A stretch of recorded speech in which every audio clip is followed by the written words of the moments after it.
নমস্কার। রকমারি বকবকে সকলকে জানাই স্বাগত। আশা করি সকলে ভালো আছেন, সুস্থ আছেন। বর্ষায় এই মেঘাচ্ছন্ন আকাশ দু এক পশলা বৃষ্টি ছড়িয়ে আমাদের মন কেমনের স্মৃতিগুলো জাগিয়ে দিয়ে যায়, ছুঁয়ে দিয়ে যায় আমাদের মন। আর এই মন কেমনের গল্পগুলো জমা হয় আমাদের মনের খাতায়।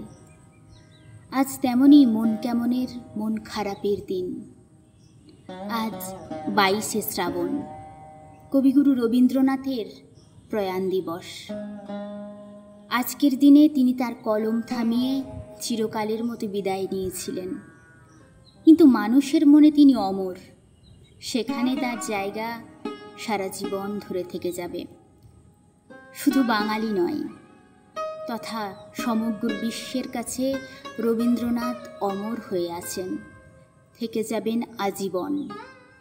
আজকের দিনে তাকে শ্রদ্ধা জানিয়ে আমার ভীষণ পছন্দের একটি কবিতা, মৃত্যুঞ্জয়। দূর হতে ভেবেছিনু মনে, দুর্জয় নির্দয় তুমি, কাঁপে পৃথ্বী তোমার শাসনে। তুমি বিভীষিকা, দুঃখীর বিদীর্ণ বক্ষে জলে তব লেলিহান শিখা। দক্ষিণ হাতের শেল উঠেছে ঝড়ের মেঘপানে, সেথা হতে বজ্র টেনে আনে। ভয়ে ভয়ে এসেছিনু দুরু দুরু বুকে তোমার সম্মুখে। তোমার ভ্রুকুটি ভঙ্গে তরঙ্গিল আসন্ন উৎপাত, নামিল আঘাত, পাঁজর উঠিল কেঁপে। বক্ষে হাত চেপে শুধালেম, আরও কিছু আছে নাকি? আছে বাকি শেষ বজ্রপাত, নামিল আঘাত। এইমাত্র, আর কিছু নয়।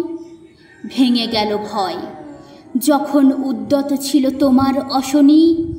তোমারে আমার চেয়ে বড় বলে নিয়েছিনু গনি। তোমার আঘাত সাথে নেমে এলে তুমি, যেথা মোর আপনার ভূমি। ছোট হয়ে গেছ আজ, আমার টুটিল সব লাজ। যত বড় হও, তুমি তো মৃত্যুর চেয়ে বড় নও। আমি মৃত্যুর চেয়ে বড়, এই শেষ কথা বলে যাব আমি চলে। সত্যিই তাই, তিনি মৃত্যুর চেয়ে বড়, তিনি মৃত্যুঞ্জয়। তিনি আমাদের প্রাণের রবি ঠাকুর। তিনি চলে গেছেন ঠিকই, কিন্তু তার সাহিত্য সম্ভার বাঙালির মননে, বাঙালির চিন্তনে, বাঙালির ঘরে আজীবন রয়ে যাবে। বাঙালির সাথে ওতপ্রোতভাবে জড়িত রবীন্দ্রনাথ। কবিতাটি কেমন লাগলো জানাবেন কমেন্টে।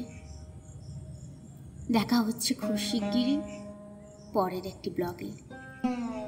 ততক্ষণ পর্যন্ত দেখতে থাকুন রকমারি বকবক, আর আমার সাথে জুড়ে থাকুন। আমার কবিতা, আমার বকবক দেখতে থাকুন, শুনতে থাকুন। ধন্যবাদ।